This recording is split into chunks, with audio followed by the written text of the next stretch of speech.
Ça fait 2 ans que j'ai ma propre entreprise, 2 ans que je suis mon propre patron, et si tu sais pas ce que je fais, en fait, moi je suis coach sportif diplômé, je travaille en distanciel avec mes athlètes, je les accompagne sur la partie sportive, la partie nutritionnelle, le suivi, tout ça, mais c'est pas tout. Je fais aussi de la création de contenu pour moi, mes réseaux, mais aussi pour des marques et aussi des agences. Ça, c'est ce qu'on appelle notamment l'UGC, et en gros, mon entreprise, elle couvre ces 2 activités.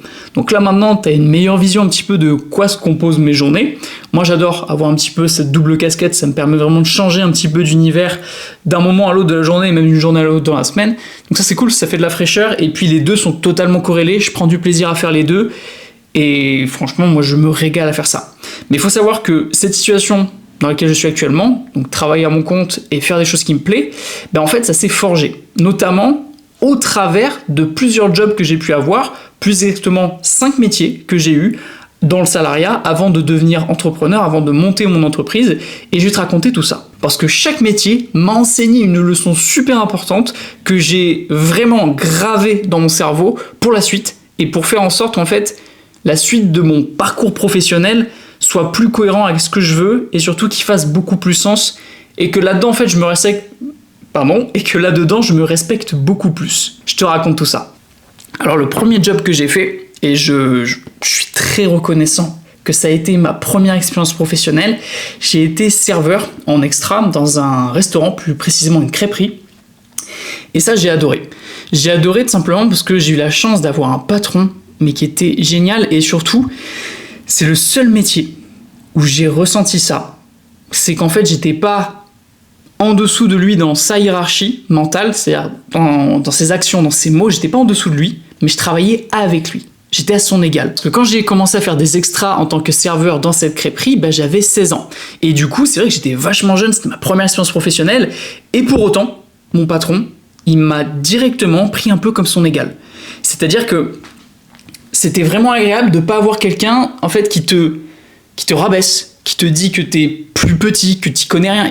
Factuellement, c'était un peu le cas, je ne connaissais rien du monde du travail. Mais justement, lui en fait, il a pris ce côté-là, il m'a dit je vais plutôt t'en parler du monde du travail. Parce que lui, c'est quelqu'un qui a eu une carrière mais de folie, il a bossé très très jeune, il bosse encore alors qu'il est à l'âge de la retraite, et je pense qu'il ne s'arrêtera jamais de bosser, il fait toujours plein de trucs. Il a travaillé dans le monde de la nuit, dans les boîtes de nuit, ensuite dans la restauration. Là, actuellement, il fait de l'immobilier, il fait du bûcheronnage, il fait plein de choses, tu vois. Et c'est quelqu'un, du coup, qui est très riche d'enseignement.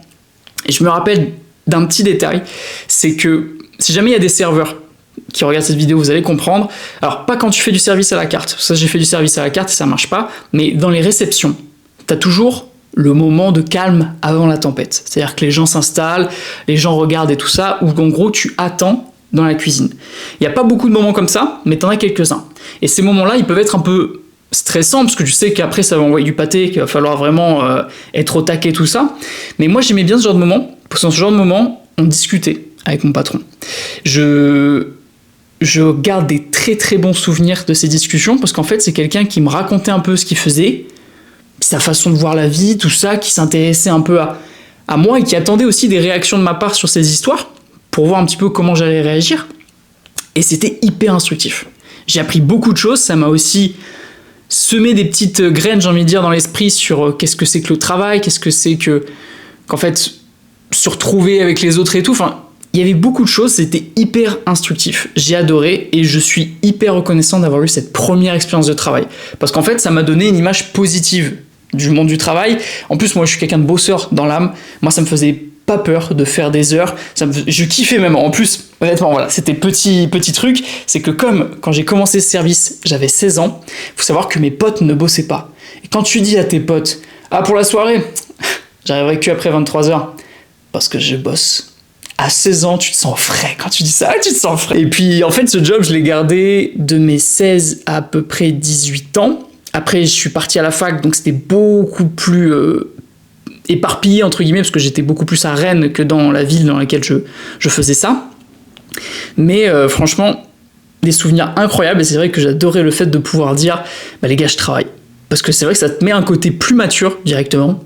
Parce que voilà, tes potes, eux, leur seule préoccupation, c'est rentrer chez eux, être sur leur tel, jouer à la play, boire en soirée. Et toi, t'es là, tu peux leur dire « là, les gars, je reviens du boulot, c'était un sacré service ». Et directement, ça te rend intéressant, et c'est vrai parce que c'est un truc un peu anormal, tu vois. Donc, j'aimais bien, j'avoue, j'aimais bien pouvoir en parler parce que justement ça faisait un sujet de conversation et ça faisait mature, ça faisait adulte, tu vois. Et puis c'est vrai qu'à 16-17 ans, t'as envie de faire grand. Et du coup, pour ça, j'aimais beaucoup. Par contre, la vraie question que je me pose, c'est qu'est-ce que j'ai fait de ma thune? Parce qu'à la réflexion, j'ai réfléchi un peu avant cette vidéo, j'ai fait, mais du coup, j'ai quand même bien bossé, mais je sais pas où est-ce qu'elle est partie cet argent. Je sais pas comment je l'ai dépensé, j'ai aucun souvenir. Sans doute que j'avais pas la même mentalité d'épargne que j'ai aujourd'hui, mais putain, j'aurais pu mettre un peu de côté. Bref. Donc ça, c'était ma première expérience de taf, à savoir que cette première expérience, je l'ai combinée avec ma deuxième. Je t'explique. Comme je t'ai dit, c'était des extras, donc en fait, je faisais pas tous les jours. C'était ponctuellement dans la semaine, il pouvait y avoir 1, 2 fois, 3 fois, en fonction un petit peu des réceptions, des services qu'il y avait, tout ça, des événements. Nous, on était sur les événements, du coup, avec mon patron, mais ça dépendait un peu du calendrier.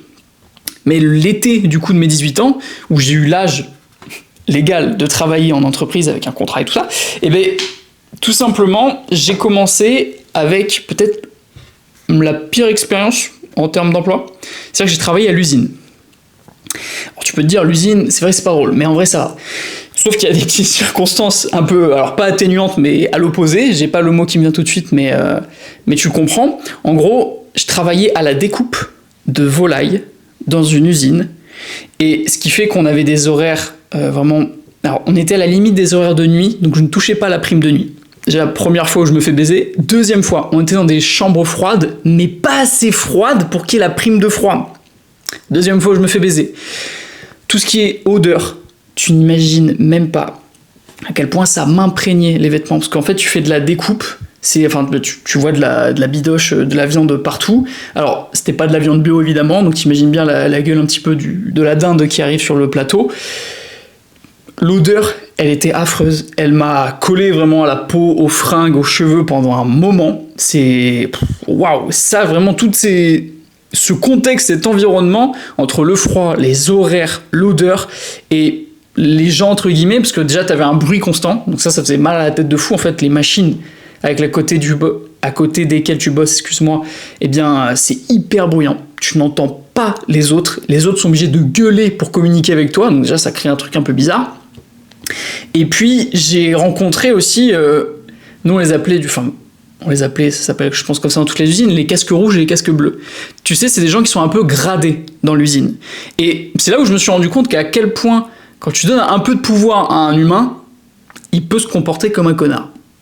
Parce que tout simplement, les casques rouges et les casques bleus, il y en a certains qui étaient très très sympas. Mais d'autres, tu leur donnes un peu de pouvoir, genre, je sais pas quel était leur grade ou quoi que ce soit, mais ils te parlaient comme de la merde et tout.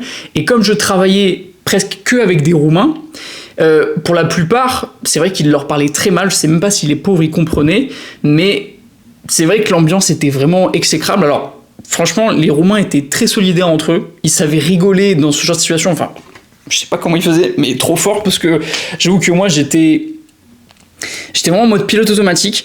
Je regardais l'horloge et ça, c'est terrible. C'est terrible parce qu'en fait, c'est le job où je crois que j'ai jamais autant fixé une horloge de ma vie, tu vois.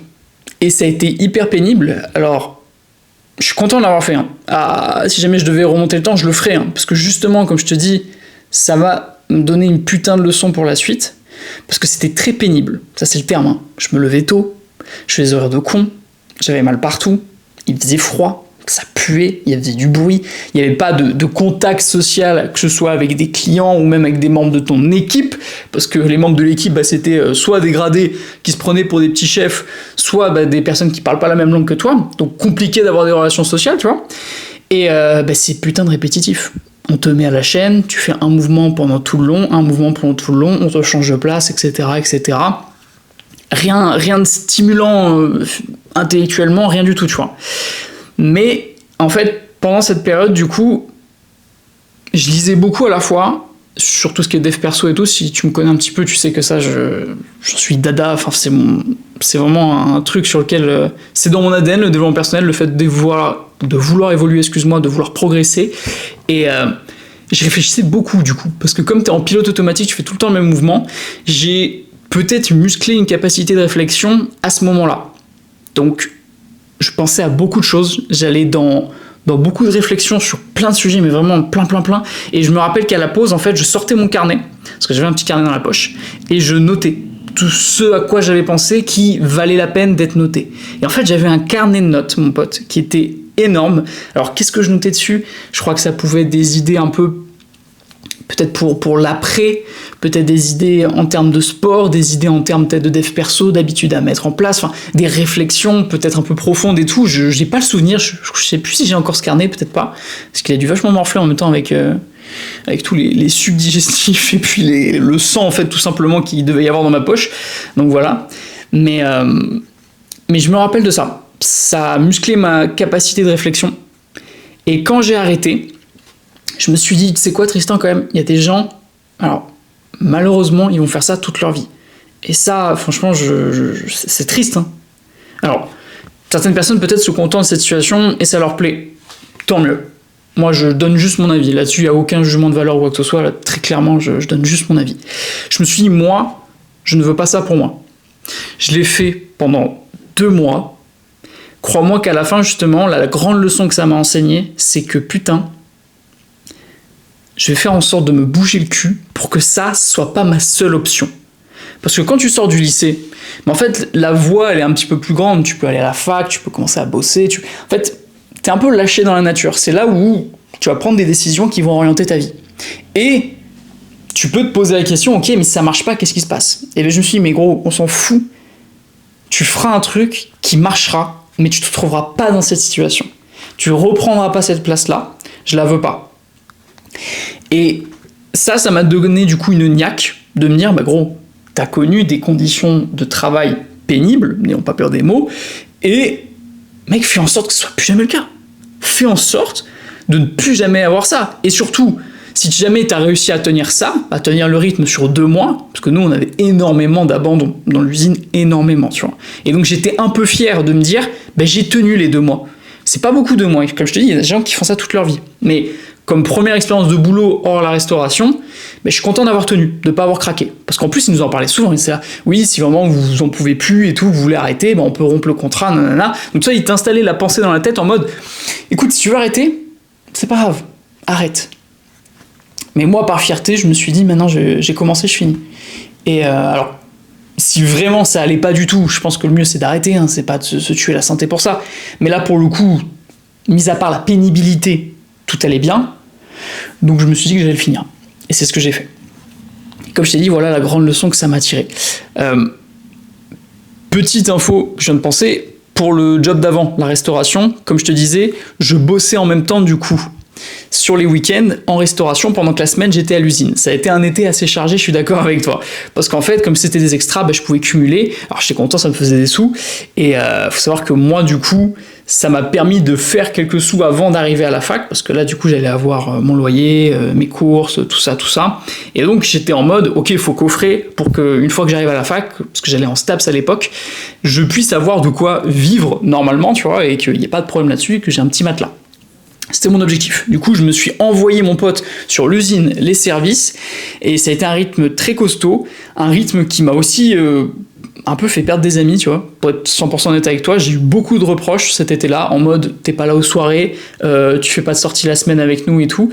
Je leur disais, les gars, je bosse. Encore une fois, tu vois, je faisais un peu mon adulte, mais les gars, la semaine, je suis à l'usine, le week-end, je fais de la restauration, bah, je bosse, oui, parce que j'en ai besoin pour l'année prochaine. Mais voilà, ça a été une des fois où je me suis dit, écoute, ouais, on peut pas mettre tout le monde d'accord, et des fois, t'es obligé de faire des trucs qui vont aller à l'encontre de ce que voudraient tes amis, mais tu le fais pour toi, et c'est un peu plus important quand même, tu vois. Après, le sujet peut être à débattre, je suis ouvert à la discussion. Mais voilà un petit peu. Et ma première expérience de restauration, la grande leçon qu'elle m'a donnée, parce que je ne te l'ai pas encore cité, c'est que ça pouvait être cool. C'était possible que tu te sentes bien au boulot. Que, en fait, ton patron, tu t'entendes bien avec lui. Que tu prennes du plaisir à aller bosser. C'est possible. Parce que c'est vrai qu'on m'avait toujours vendu une vision très négative du boulot. Que ce soit les adultes qui m'entouraient, mes parents, les profs, les parents d'autres potes que j'avais. C'est vrai que les discussions autour du boulot, c'était souvent « c'est chiant, c'est quelque chose que t'as pas envie, t'y vas à contre-cœur », certains qui vont avec la boule au ventre aussi malheureusement. Et là je me suis dit en fait c'est possible, ça existe. Des jobs où tu aimes bien ce que tu fais et où tu te sens bien. Et ça, c'était une petite lueur d'espoir pour la suite. Donc voilà un petit peu les 2 premiers emplois que j'ai occupés. Après, pour te faire un peu la frise chronologique, j'en ai fait une vidéo sur mes années STAPS, donc je te la mettrai si tu veux juste après celle-ci, si tu veux aller voir un petit peu comment s'est déroulé mon cursus universitaire dans la fac de sport. Je passe mes 2 années de STAPS, je me reprends. Je passe ma première année de STAPS et l'été, du coup, après ma première année de fac, eh bien, je fais caissier. Caissier, du coup, autant te dire qu'à côté de l'usine, c'était beaucoup plus cool. Alors, il y a de la pénibilité un petit peu, c'est surtout très fatigant socialement parce que t'as beaucoup de gens, entre guillemets, qui te stimulent, etc. T'es tout le temps... En fait, on te demande tout le temps des trucs, t'es tout le temps à devoir être partout à la fois, et c'était épuisant, honnêtement, mais plus mentalement que physiquement. Et c'était quand même beaucoup moins pénible que l'usine, pour être totalement transparent avec toi. Et les collègues étaient beaucoup plus sympas, donc ça fait plaisir aussi, tu vois. Et je me suis rendu compte d'un truc très important, là, je bois un coup, je te redis. Et à chaque fois, j'en parle avec mes potes et tout, et on se dit, putain, c'est la même chose. En fait, dans chaque entreprise, mon pote, c'est la merde. Tu sais, quand tu commences ton premier taf, t'as l'impression que dans l'entreprise où t'es arrivé, bon putain c'est le bordel, personne sait quoi faire, il y a tel machin qui est pas fait et tout, c'est la catastrophe, t'as l'impression que c'est la course et tout, et que sans doute dans les autres entreprises, putain ça doit être trop bien, tu vois, eux ça doit être carré, ça doit être millimétré. Pas du tout. Toutes les entreprises en fait ils sont en full freestyle tout le temps. Ne pense pas qu'il y a des entreprises dans lesquelles tout se passe bien. Pas du tout. Parce que ça n'existe pas, je pense, très sincèrement. Parce qu'en fait, j'ai fait plein de jobs, comme je te dis, et à chaque fois, c'est branle-bas de combat, c'est Bagdad le truc, c'est le bordel tout le temps. Et c'est comme ça, et en fait, t'es obligé de t'adapter et d'évoluer dans ce genre de contexte un peu de chaos. Donc, ça, c'est une réflexion que j'ai eue, et à chaque fois que j'en parle à des potes, ils me disent, mais putain, mec, c'est la même chose. Genre, c'est tout le temps le bordel. Mais voilà, c'était rigolo de le mentionner. Et sur ce job, du coup, d'été, j'ai fait de la mise en rayon, j'ai fait de la caisse, j'ai fait un peu de la manutention, tout ça. Mon père m'a tué les cheveux aussi. J'ai eu la bonne idée avant une soirée de demander à mon père de me couper les pointes parce que j'avais la touffe un peu trop longue. Il m'avait fait une coupe au bol. On m'a appelé chaussée aux moines pendant un bon moment et je te jure qu'à la repousse, ça a été long. Et ça a été long parce que vraiment il avait pris juste là, tu vois, il avait coupé là. Et genre j'avais une petite merde qui restait ici. À la réflexion, j'aurais dû tout raser parce que je me suis déjà rasé la tête et en vrai ça allait. Mais j'étais dans une forme de déni, je me suis dit non. Et du coup j'avais essayé de rattraper le truc, enfin c'était horrible. Mais du coup, je retourne au boulot un week-end random. Il me voit le vendredi, mes cheveux sont normaux. Week-end, le lundi, j'ai une coupe au bol atroce avec un truc à moitié assumé où j'ai les cheveux un peu longs derrière devant. Du grand n'importe quoi. Et c'est vrai que du coup, mais là, je me sentais pas... Ah, je me sentais un peu con, tu vois. Et je me rappelle, il y avait une collègue qui m'avait dit « Mais Tristan, il t'est arrivé quoi tes cheveux ?» C'est un souvenir qui est puissant, ça. Et en plus, comme je te dis, à la repousse, ça a été long. Mais voilà, en gros, cet été se passe... beaucoup mieux quand même que l'usine, il n'y a pas à dire. Mais ce que j'ai peut-être le plus remarqué, c'est que je me suis dit, ok, là-dessus, la leçon que je tire, c'est qu'en fait, j'ai pas envie d'un job où je regarde tout le temps l'horloge. Parce que c'est vrai que je faisais beaucoup ça, peut-être même plus qu'à l'usine, alors que c'était moins pénible, je sais pas pourquoi. Mais c'est vrai que j'étais vraiment focus sur l'horloge et j'attendais désespérément que le temps passe. Et si on prend cette notion, je la trouve triste. C'est mon avis perso après, hein, voilà. Mais c'est vrai que ça me rappelle quand j'étais en cours, frère, en maths, quand on avait 2 heures de maths le vendredi matin, je regardais par la fenêtre, je voyais il y avait du soleil dehors, ça, je pense qu'on l'a tous fait ça.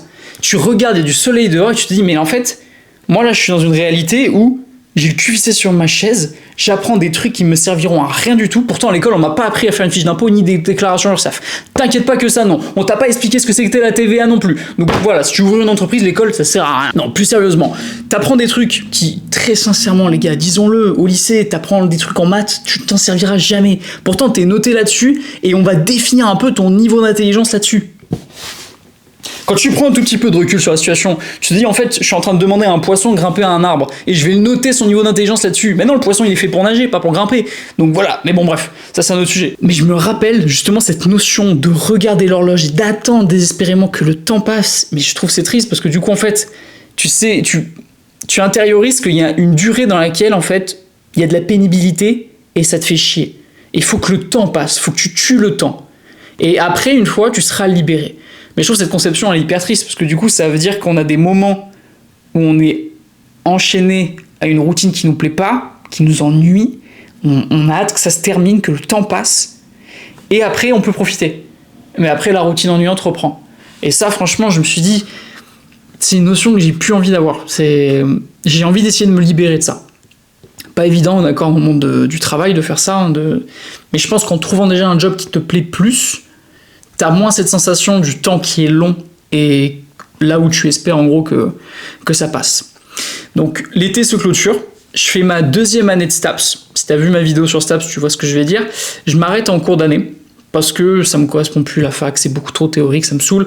Et j'ai repéré du coin de l'œil le BPGEPS, donc un diplôme pour devenir coach sportif diplômé, et les rentrées se font du coup qu'en septembre. Donc j'ai un peu de temps pour bosser. Je décide de bosser du coup à nouveau en restauration, mais ce coup-ci en restauration physique en gros, mais un peu plus restauration rapide. Alors c'était un restaurant diététique rapide. Je vais pas dire le nom, je vais pas dire le nom du patron parce que j'ai aussi une petite anecdote un peu croustillante là-dessus. Pour te teaser, le patron a voulu me frapper. Voilà, c'est bon, tu l'as tout. C'est bon, tu l'as ton hook. Non mais voilà, le patron a voulu me frapper, je te raconte l'histoire et on termine un petit peu par ce que je t'ai teasé là. En gros, j'arrive là-bas.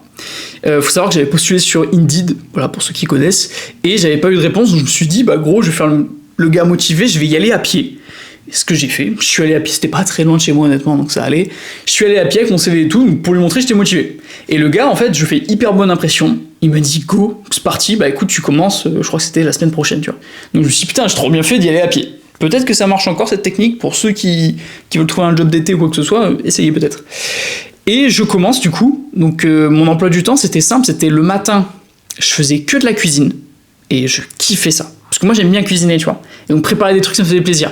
En plus j'étais avec une personne qui était la sœur du patron, qui était adorable. Vraiment adorable. Elle faisait un peu esprit maman, tu vois, elle était vraiment une crème. Donc c'était trop plaisant de pouvoir travailler avec elle. Et on cuisinait toute la matinée. Donc moi je me chargeais beaucoup de tout ce qui va être dessert. Donc je faisais les fromages blancs, etc. Tout ça, parce que comme on était diététique, moi ça me plaisait un peu, parce qu'il y avait un petit côté nutrition, tu vois. C'est vrai qu'on faisait pas des trucs hyper gras, même si des fois on faisait des entorses.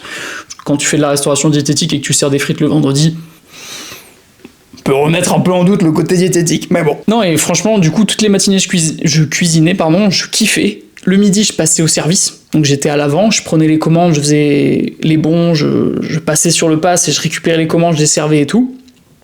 J'aimais beaucoup aussi, parce qu'en gros, t'es en caisse, et là, c'est le turbo. C'est-à-dire que c'est un peu comme au McDo, tu vois, pour te donner le truc, sauf que les bornes, c'est pas des bornes avec tout simplement un écran, c'est nous. Donc tu viens commander, on passe le bon en cuisine, paf, on passe au suivant, et ensuite, après, on t'amène ta commande. Et donc les gens commandaient sur place ou emportaient, ça dépendait. Et ça, en fait, du coup, ça faisait que le midi, il passait super vite, parce que t'avais plein de gens, je veux dire, qui passaient, et justement, en fait, t'étais au taquet parce que tu voulais le plus vite possible pour ne pas faire ramer les autres. Et donc, en plus, les gens, les clients, au fur et à mesure que tu les vois, tu les reconnais, tu sais ce qu'ils vont prendre et tout. Ça leur fait plaisir de savoir que tu te rappelles d'eux, que tu te rappelles de leur prénom, tout ça. Et du coup, c'était vraiment plaisant. Voilà, pour le coup, le contact avec la clientèle, il était plaisant. Et je fais ça, et l'après-midi, ensuite, je bascule sur la partie ménage. Je nettoie le restaurant, je nettoie le pass, etc. Et ensuite, hop, fin de journée. Je kiffe bien, franchement, parce que je me rappelle, je faisais un petit peu, en gros, je devais commencer à 8h, je faisais un 8h, 11h, je cuisine, 11h, 13h à peu près, je devais être à l'avant pour préparer, puis ensuite faire les commandes et tout ça, et puis après 13h, 15h, c'était ça, je faisais le ménage. Et juste après, j'allais à la salle, parce que la salle était juste à côté. Et donc moi, ce que je kiffais, parce que je faisais ma journée comme ça, j'allais à la salle, je rentrais chez moi, trop bien. Et je kiffais bien, franchement, parce que voilà, je me sentais bien dans l'entreprise, je faisais des trucs qui me plaisaient, voilà, j'aime beaucoup cuisiner, donc ça me faisait plaisir de préparer à manger, les gens de la clientèle étaient cool, j'avais des collègues qui étaient cool aussi. Le patron, je commençais à le sentir un peu... Il y avait un petit truc. Ce petit truc s'appelle l'alcool. Alors pour des raisons évidentes, je ne citerai aucun nom d'entreprise et aucun nom du personnel pour pas qu'il y ait de rapprochement fait, parce que je ne veux pas nuire à l'image de cette entreprise ou de ces personnes-là, et surtout parce que je veux m'éviter des problèmes juridiques, tout simplement, parce que voilà, je voudrais pas qu'on dise que je fais de la diffamation, mais quand tu es alcoolique en restauration, et que tu es obligé d'aller en plein milieu du service à l'arrière pour t'enfiler du rosé pour tenir, comme une maladie, ça fait un peu peur. Et il avait un peu l'alcool violent, l'alcool mauvais en plus. Donc que ça pouvait être dans ses mots, ça pouvait être dans ses gestes. Il parlait pas bien à sa sœur, qui était du coup en cuisine avec moi et que j'adorais, comme je te disais, celle qui faisait un peu le rôle de maman, tu vois, dans la cuisine. Et ça me faisait de plus en plus chier, parce que c'était une personne adorable, et elle se faisait pourrir la gueule par son frère qui était sous. Et donc là, t'arrives dans une forme d'injustice où tu dis, ok, c'est pas ma famille, c'est pas à moi de gérer ça, mais moi je suis là au milieu, je vois ça, et du coup t'as une petite rancœur qui naît pour cette personne. Mais je sais faire la part des choses, je suis là pour faire mon job, l'autre c'est pas mon ami, je vais pas faire ma vie avec, donc juste je bosse, je reste professionnel, je reste respectueux, basta. Le reste après, j'avais que 19 ans, c'est pas à moi de gérer les problèmes de famille des autres, entre guillemets, tu vois.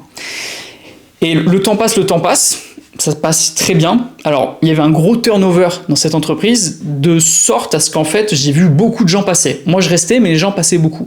J'ai fait 5 mois dans cette entreprise, presque la moitié d'une année, mine de rien. Et en gros, au fur et à mesure du temps qui passait, on me donnait de plus en plus de responsabilités et de tâches à faire. À la fin, j'étais presque manager. Sauf que, alors j'avais pas le titre, et pas la paye. Et j'avais beaucoup plus de choses à faire dans un temps beaucoup plus réduit. Ils voyaient que j'étais à l'aise avec tout ce qui est un peu ordi et tout. Parce que moi, j'avais un PC chez moi, je faisais déjà de la création de contenu, donc je savais utiliser des logiciels et tout ça. Voilà, lui, il était un peu plus âgé, donc il avait du mal avec tout ça. C'était à moi de gérer beaucoup de choses sur le PC. Beaucoup de choses. C'était à moi de faire les stocks aussi. S'il y avait des problèmes de stock, que ce soit les bouteilles d'eau à récupérer, les couverts et tout ça, c'était ma faute. En fait, on m'a mis beaucoup de responsabilités sur les épaules pour 0 changement sur la fiche de paye, mon pote. 0 changement et presque 0 reconnaissance en retour. C'est-à-dire qu'en échange, j'aurais été... Alors, pas plus flatté, non, c'est pas le mot, mais avoir plus de reconnaissance, voilà, j'ai du mal à trouver un autre mot, mais qu'on me manifeste plus de reconnaissance pour mon travail, je pense que ça serait passé. Mais en fait, j'étais arrivé à un moment où j'étais vraiment épuisé. Genre, je sentais que j'étais... le matin, ça devenait dur. Ça me saoulait de plus en plus, parce que du coup, les comportements liés à l'alcool du patron me saoulaient de plus en plus aussi. Et en fait, j'arrivais dans une boucle où j'étais putain, quand même, je fais de plus en plus de trucs. Lui, j'ai l'impression qu'il fait pas grand-chose dans son entreprise à part teaser. Il est désagréable avec tout le monde. Moi, je fais le taf, j'ai l'impression de faire le travail de 3 personnes à la fois. Et mon salaire, il a pas évolué. Et à un moment, du coup, je vais le voir et je lui dis, écoute, je pense qu'il faudrait qu'on passe sur un mi-temps pour moi. J'ai tourné ça de manière assez intelligente. Voilà, je me permets de flex un peu. Excuse-moi, je bouge un peu parce que là, j'ai les jambes très raides. Je suis debout pendant tout le long. Waouh. En gros, tout simplement, je lui ai dit, tu vois, j'ai pas envie de baisser la qualité de service que je peux proposer aux clients. Très important. Si jamais tu veux demander quelque chose à ton patron, fais toujours passer le client devant. Dis que c'est pour éviter une baisse de qualité. C'est important. Je l'avais tourné de sorte à ce que je disais, en gros, là, avec le rythme qu'on a, je fatigue de plus en plus. Je t'avoue que j'ai du mal à suivre et je sens que ça peut avoir un impact sur la qualité de service que je peux proposer aux clients. Et ça, je veux pas. Tu vois, Deuxième truc, tu montres que la qualité de service pour le client, c'est important pour toi. Là, le patron, il est obligé de dire « Ok, j'écoute ». Et donc, je lui dis « Écoute, je préférerais qu'on passe sur un mi-temps ». En plus, on avait un effectif pour faire, franchement, le service sans trop de problèmes. Je n'étais pas allé lui parler de ça à un moment où on n'avait personne. Hein. Et du coup, il me dit « Écoute, on va en réfléchir, on va y penser ». On en reparle, 15 jours après, je lui remets un peu une couche pour lui en reparler, il me fait, écoute, on va faire un test sur un jour, où effectivement tu fais un mi-temps. Je me dis, trop bien, parce que moi, vraiment, j'avais besoin de souffler un peu, et surtout, je voulais reprendre un peu plus de création de contenu, parce qu'à l'époque, je commençais à faire des vidéos, mais j'avais presque arrêté, parce qu'en fait, j'avais plus le temps, j'étais crevé aussi et tout, et je voulais plus de temps pour moi, je voulais souffler, je voulais... Voilà, vraiment pouvoir me changer un peu l'esprit et faire d'autres trucs. Et j'étais prêt à voir mon salaire diminuer en conséquence, évidemment. À mi-temps, c'est ça, hein, tu diminues tes heures, tu diminues ton salaire. Mais moi, c'était pas un problème, tu vois. Je préférais ça et garder un petit rythme. Aussi prendre du plaisir encore dans mon job pour pas me sentir forcé, parce que ça commençait à être lourd, Vraiment, je traînais les pieds pour aller au taf à l'époque, sur cette période-là. Et en fait, je laisse une journée. Faut savoir que dans l'entreprise, ils avaient eu des gros problèmes d'effectifs. Du coup, moi, qu'est-ce que j'avais fait ? J'avais ramené ma chérie, qui à l'époque, du coup, était aussi étudiante et ne bossait pas l'été, pour travailler dans l'entreprise. Ils étaient bien contents qu'elle soit là. Donc, elle y était. Manquait encore de l'effectif. qui était dans la même ville que nous, la sœur de ma chérie, donc ma belle-sœur. Et donc elle vient aussi de l'entreprise. Donc c'était un peu marrant comme compo, c'est vrai qu'il y avait moi, ma chérie, ma belle-sœur. Donc ça faisait aussi que voilà, il y avait une petite vie dans l'entreprise, ça rigolait, voilà, on se connaissait, c'était marrant et tout. Sauf que elles, du coup, sont en plein temps, moi je suis en mi-temps. Le premier jour, du coup, moi je pars à l'heure prévue. Tout le monde est au courant que je pars à cette heure-là. Je rentre. Ma chérie et ma belle-sœur rentrent du coup à peu près 3 heures après et elles me disent, on a quelque chose à te dire.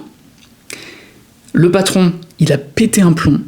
Il a dit que en gros c'était n'importe quoi, que plus jamais en gros je prendrais du mi-temps, que c'était des conneries mes idées, que c'était de la merde et tout, nanana. Et il a commencé à débiter des trucs sur moi, mais vraiment en mode c'est ma faute. Alors qu'on s'était mis d'accord sur le mi-temps, s'était mis d'accord sur l'horaire, vraiment j'ai pas fait de faux plans ou quoi que ce soit.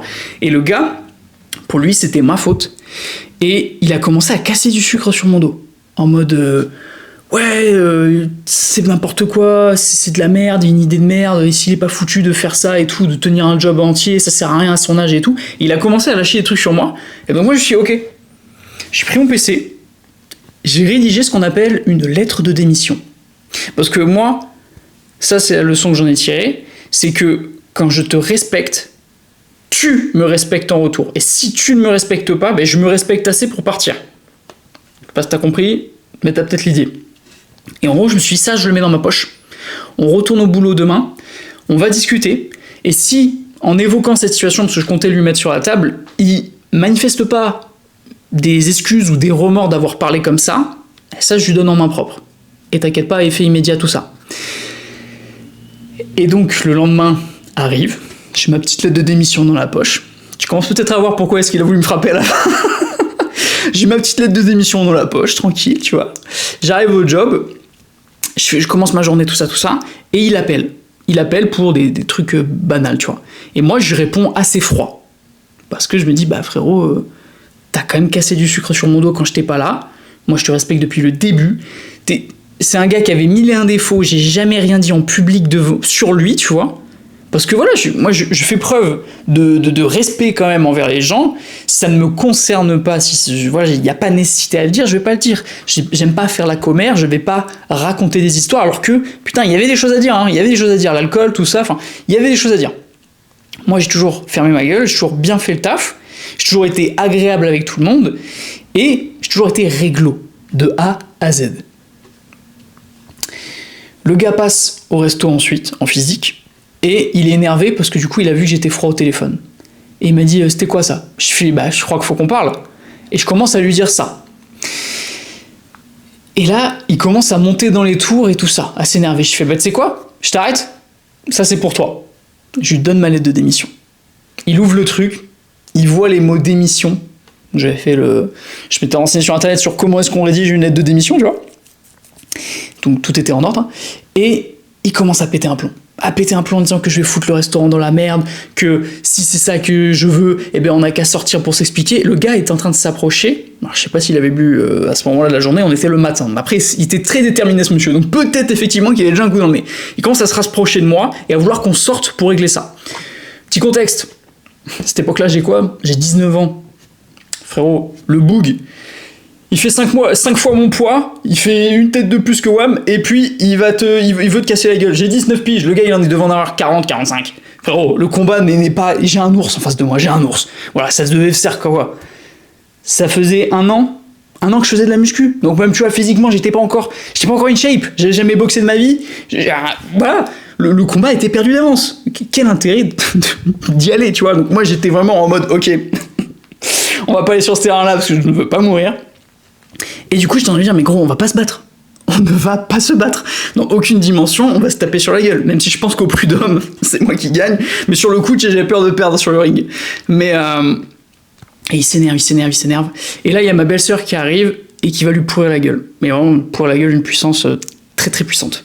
Et donc, ça l'a fait descendre en tension. Il s'est calmé. Et après, il y a eu un froid, mon pote. Mais pendant toute la journée. Et après, on a eu à nouveau la discussion pour la lettre de démission, tout ça. Et il m'a dit que tout simplement, lui, ça allait le mettre dans la grosse merde si je partais maintenant. il lui fallait un petit préavis. Moi, je lui ai dit, écoute, je lui ai expliqué pourquoi. Je lui ai expliqué pourquoi, moi, tu me respectes pas, je m'en vais. J'étais peut-être trop gentil de lui accorder ce préavis, parce que du coup, ça a fait que je crois que j'ai prolongé d'une semaine, une semaine ou deux, je sais plus. Peut-être j'ai été trop gentil sur ce coup-là, tu vois. Parce que du coup... Mais alors, ça fait que l'ambiance a été totalement différente. Là, il a été, mais respectueux avec moi. Comme j'avais tapé du poing et que j'étais prêt à partir, ça l'avait calmé, tu vois. Et il espérait que je continue. Que du coup, c'était juste, en gros, une embrouille de couple et qu'après, on allait se remettre ensemble. Sauf que moi, je lui dis non, je t'ai donné cette lettre, ça prend effet. Il me dit ouais, mais tu comprends, tu pourras jamais avoir ton chômage et tout. Et puis à l'époque, j'avais eu peut-être le malheur de lui dire bah écoute, moi, je sais qu'après STAPS et tout, mon BPGEPS, je me verrais bien ouvrir une entreprise. Et puis il me dit, parce que de toute façon, si jamais t'as pas de chômage, tu pourras jamais ouvrir ton entreprise, ça fonctionne comme ça le business et tout. Et en gros, il est en train de me faire 1001 raisons pour lesquelles je devrais rester dans son entreprise et ne pas démissionner. Parce que on n'allait pas convenir d'un... Comment on appelle ça ? Ah mince, quand l'entreprise est d'accord. Putain, peut-être que tu l'as le mot. Comment on dit ? Une rupture conventionnelle, voilà. J'avais pas bénéficié d'une rupture conventionnelle, c'était une démission. Donc effectivement, t'as pas le droit au chômage, t'as plein de trucs qui s'arrêtent, tu vois. Et sur un CV, bah, ça peut faire un peu moins propre aussi. Voilà, t'as démissionné. Moi, j'en ai rien à foutre, tu vois, vraiment rien à foutre. Et du coup, je fais ces 2 semaines. On termine, dernier jour. Alors, il m'a fait un numéro d'hypocrite, mais incroyable. Il me dit, écoute, tu sais, c'est pas parce que ça s'est passé comme ça s'est fini comme ça, et que j'en suis désolé, qu'on est forcément ennemis. Je veux dire, demain, tu peux venir passer manger à la maison. Manger à la maison. Mais j'ai jamais mangé dans ta maison. Et là, tu crois que demain, on bosse plus ensemble, je vais passer manger à la maison. Arrête ton char. Non, mais c'était incroyable. Ce niveau d'hypocrisie, de focus, c'était incroyable. Mais voilà. Et du coup, mon contrat s'arrête. Après, quelques temps après, ma chérie, ma belle-sœur s'arrête aussi. Et du coup, voilà, on ne retourne plus dans cette entreprise. On avait pris quelques nouvelles, du coup, de la cuisinière avec qui j'avais vraiment beaucoup apprécié travailler, pour être sûr que ça aille. Et j'espère que ça va toujours pour elle et que ça se passe au mieux et que son frère la respecte, parce que c'est quelqu'un qui mérite beaucoup plus que le minimum de respect. Et voilà. Donc, petite anecdote marrante, hein, le fait que le patron ait voulu me casser la gueule, mais la leçon que j'en ai tirée, et que je suis content que j'ai un peu appliqué instant, c'est le respect. Je ferai pas un taf où on me respecte pas. Et je suis prêt à noter, enfin, à prendre une décision difficile pour pas faire entrave à ça, tu vois. Quoique, peut-être que la prochaine histoire que j'ai à te raconter va un petit peu à l'encontre de ça. Donc là, je vais te raconter le dernier job que j'ai eu, le dernier emploi en tant que salarié que j'ai occupé. En fait, dans la suite logique des choses, je commence le BPGEPS, donc le diplôme pour devenir éducateur sportif en France. Et pour ce faire, en fait, il faut être sur le format alternance avec l'option que j'avais pris. Du coup, j'étais la moitié de la semaine en entreprise, donc dans une salle de fitness, et l'autre moitié en école. J'arrive dans cette salle de fitness et tout, et au début, en fait, j'arrive comme je suis, tu vois. En fait, j'arrive avec mon énergie, mes idées, mes envies aussi, et ce que j'ai envie d'apporter aux gens, à l'entreprise, aux adhérents, en fait. Je me dis, en fait, voilà, je suis moi, je pense que je peux apporter quelque chose de différent, parce que chacun est différent, tu vois. Et que sur cette différence, sur ces points différents, on peut tous faire, en fait, une bonne équipe, et du coup, accompagner au mieux les adhérents, parce que certains, ils vont plus matcher avec d'autres. Certains, ils vont plus se sentir connectés avec ce coach parce qu'il a cette vision, parce qu'il parle de ça. Certains vont se dire, ok, l'objectif qu'il a, lui, ça me parle beaucoup plus à moi. Ou alors à l'inverse, tu vois, il va aller voir quelqu'un d'autre.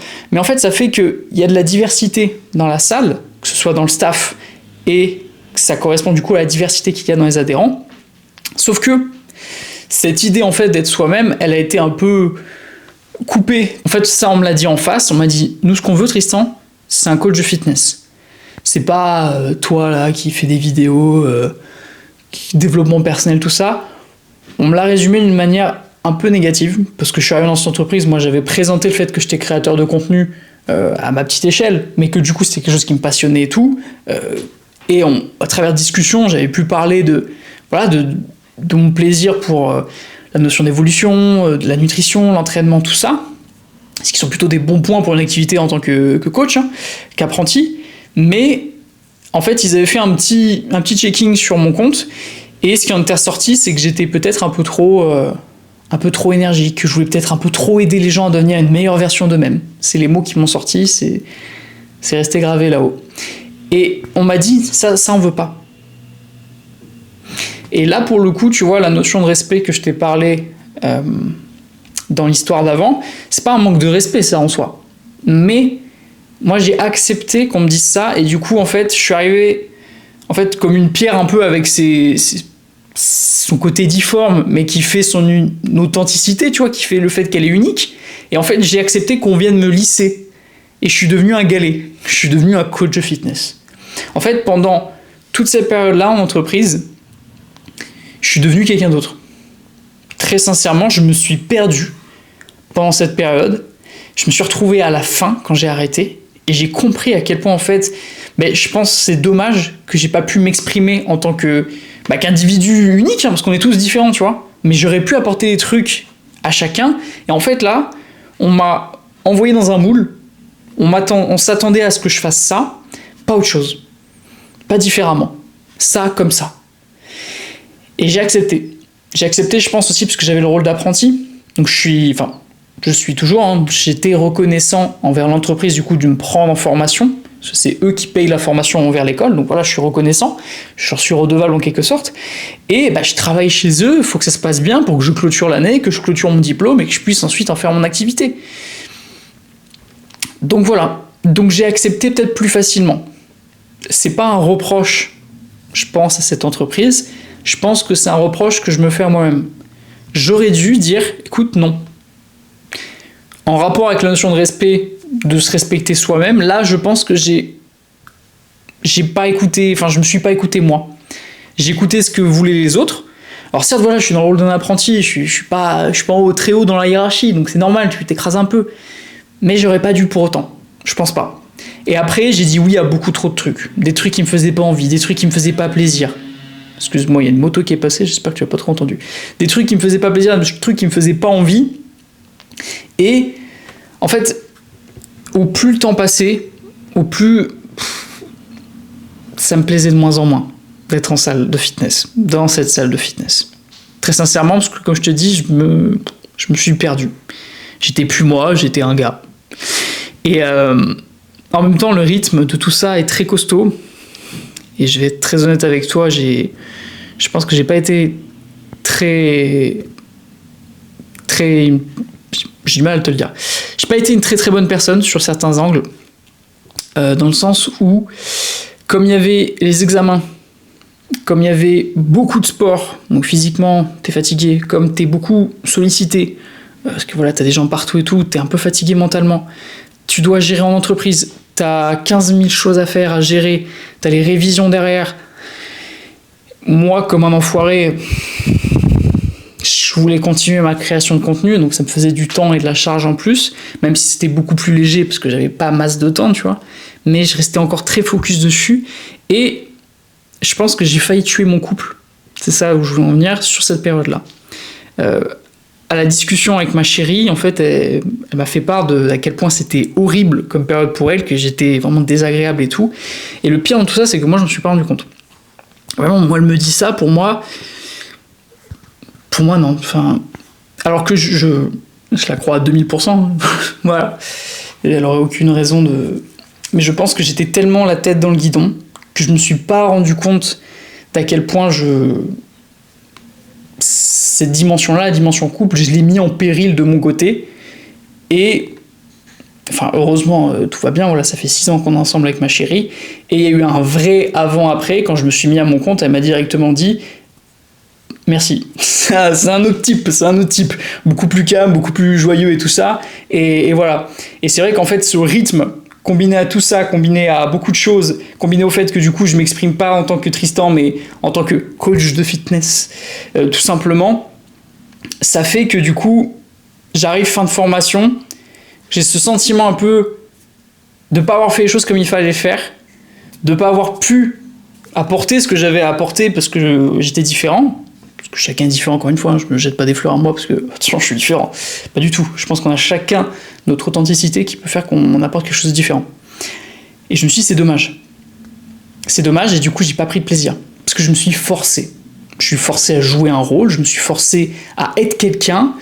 En plus, je suis très reconnaissant envers l'entreprise, mais je me sentais pas bien dans l'entreprise très rapidement. Je me sentis pas bien du tout. Donc ça, c'est autre chose.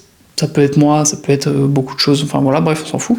Je suis reconnaissant envers l'entreprise, je suis reconnaissant envers l'école, parce qu'aujourd'hui, j'en suis là où je suis, et je suis très heureux de là où je suis actuellement, de ce que je fais. Donc peut-être que je changerai les choses, peut-être que je respecterai un peu plus ma volonté, j'imposerai plus mes idées, peut-être. Et c'est ça un peu la grande leçon que j'ai tirée de ce dernier job, c'est qu'en fait, reste toi-même. Reste toi-même et fais les choses comme tu as envie de les faire. Parce que c'est là, en fait, ta putain de force. Si tu veux apporter quelque chose de différent, pouvoir tout changer, faut que tu mises sur tes forces, sur tes différences. Parce que si tu essayes de copier-coller un modèle, ben, tu seras qu'une moyenne de coach moyen, là je t'ai donné le coaching, mais dans d'autres entreprises. Voilà, si tu veux juste en fait te confirmer au standard et en gros rentrer dans le moule, tu seras quelqu'un de moyen. Tu vas pas prendre de plaisir, parce que du coup tu vas un peu travestir ton identité, tu vas étouffer un peu ta petite voix intérieure si je peux dire, et deuxièmement, en fait tu coupes l'entreprise et peut-être la clientèle en fonction du secteur dans lequel tu travailles, de ton côté authentique. Et toi tu prendrais plus de plaisir au taf, tu te sentirais mieux, parce que tu serais toi. Et ça serait peut-être beaucoup mieux.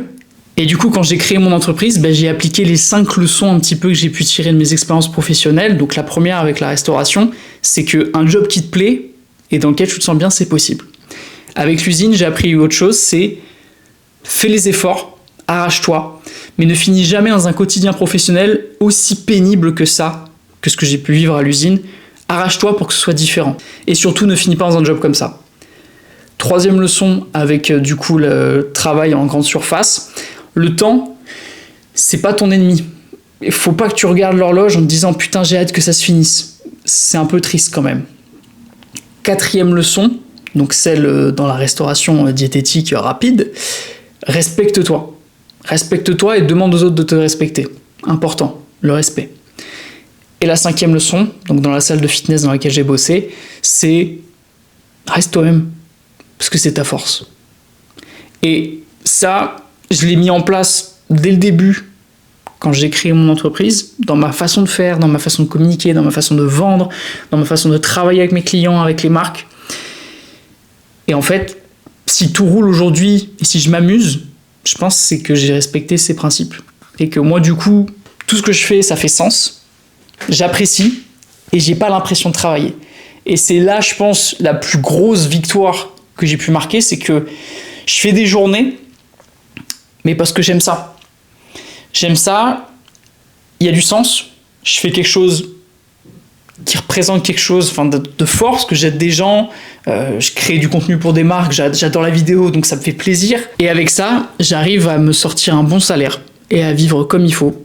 Et c'est trop bien, quoi. C'est trop bien. Alors après, faut pas se dire que parce que tu vas monter une entreprise, tout va bien aller, parce que je préfère quand même être peut-être un peu pessimiste, mais au moins te donner une réalité du terrain. Quand tu es à ton compte, tu as zéro sécurité en termes de revenus. Moi, je fais des mois qui peuvent être excellents. Le mois dernier, le mois suivant, il peut être un peu plus bas. Tu n'as aucune garantie de revenus. Tu n'as pas de sécurité d'emploi non plus. Où est-ce que tu vas trouver tes clients ? Il faut que tu les trouves toi-même.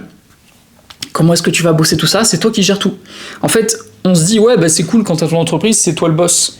Mais justement, être le boss, c'est pas toujours évident parce que c'est à toi de tout gérer et c'est à toi de te mettre un coup de pied au cul quand il faut pour bosser. Et en fait, quand tu travailles à ton compte, tu sais pas forcément par où aller et si les efforts que tu vas mettre quelque part vont être payants. Tu peux aller tu crées ton entreprise, tu te dis, je vais faire ça pour trouver des clients. Par exemple, j'ai commencé à créer du contenu sur Instagram. Bam, bam, bam, j'envoie. Et finalement, c'est pas ce qu'il fallait faire. Finalement, il fallait aller voir des entreprises en physique. Et là, tu aurais trouvé 5 fois plus de clients. En fait, ça dépend. Il n'y a pas de chemin tracé. Et ça peut être stressant, ça aussi, parce que tu n'as aucune certitude. Mais d'un côté, c'est ce que j'aime aussi. C'est que c'est l'aventure. Chaque jour, tu ne sais pas de quoi il est fait. Et la routine, c'est quelque chose que j'aime pas trop, sauf quand c'est moi qui la dicte, entre guillemets, et que je fais un petit peu ce que je veux. Mais j'aime avoir cette dose un petit peu d'aventure dans mes journées, dans le sens où, putain, il y a une nouvelle mission qui arrive, qui pop de nulle part, un nouveau profil, un nouveau client à coacher, enfin, il se passe toujours des choses nouvelles, et c'est stimulant, et moi j'adore. Et surtout quand tu es une entreprise, mon pote, t'as l'URSSAF, les impôts, tout ça, donc quand t'es en France, crois-moi que le chiffre d'affaires que tu fais, c'est très très bâtard ça, parce qu'en fait, Mentalement, tu t'envoies une info en mode putain, j'ai fait ce chiffre d'affaires ce mois-ci, trop bien et tout. Et quand tu fais les comptes et tu vois qu'il te reste, en fait, tu fais non, j'ai pas fait. Enfin, c'est la grosse différence entre le brut et le net quand t'es à ton compte, quand t'as une entreprise. Et c'est pour ça que ça me fait toujours extrêmement marrer. Tu sais, les mauvaises publicités avec des gars qui te disent oui, je vais te faire 10 000 euros par mois et tout, très facilement en 3 jours. Sauf qu'on t'explique pas que quand tu as une entreprise, tu peux faire 10 000 euros de chiffre d'affaires, c'est clairement pas 10 000 euros dans ta poche, et puis en plus, à 10 000 euros, bah, tu es obligé de changer le statut de ta société, tu as des charges en plus, etc. Tu dois payer un expert comptable, bref, il y a beaucoup de choses. Tout ça pour te dire que moi, j'ai trouvé quelque chose qui me plaît beaucoup dans le fait de monter ma propre entreprise et d'être à mon compte, d'être indépendant. C'est pas pour autant que c'est la solution pour tout le monde. Je suis complètement convaincu qu'il y a des jobs, en tant que salarié, où tu peux t'éclater. Et ce que je vais te demander comme exercice, c'est toi de te faire un peu cette introspection, de chercher un peu quels sont les jobs que tu as eus et quelles sont les leçons que tu as apprises. Parce que je suis sûr, en fait, dans chaque job, tu as au moins une ou deux leçons où putain, tu as appris un truc et ce serait intéressant que tu t'en serves pour la suite. Je pense que ça peut être que positif et voilà, c'est tes devoirs pour aujourd'hui. Voilà, tu me rends ça demain ou plus tôt. Bon, je te remercie d'avoir regardé cette vidéo jusque-là, j'espère qu'elle t'a plu. Si c'est le cas, n'hésite pas à déposer un petit commentaire, ça me fait plaisir de faire cette vidéo, c'était très sympa. J'aime beaucoup, en fait, ce format où je parle comme ça, où je réfléchis pas, il n'y a pas de script, il n'y a rien du tout, mon pote, ça tout vient de ma tête. Et il n'y a pas de structure, il n'y a que dalle, mais c'est bien, parce qu'en fait, c'est un peu la magie de la discussion, c'est-à-dire la discussion tout seul.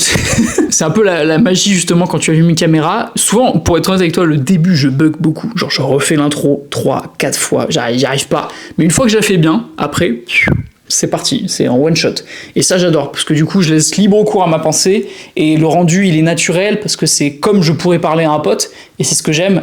Et voilà, c'était la petite aparté. En tout cas, mes athlètes, prenez soin de vous, on se retrouve très bientôt. Je te mets une vidéo à regarder juste après celle-ci, c'est la vidéo sur Staps, n'hésite pas, je suis sûr qu'elle te plaira aussi.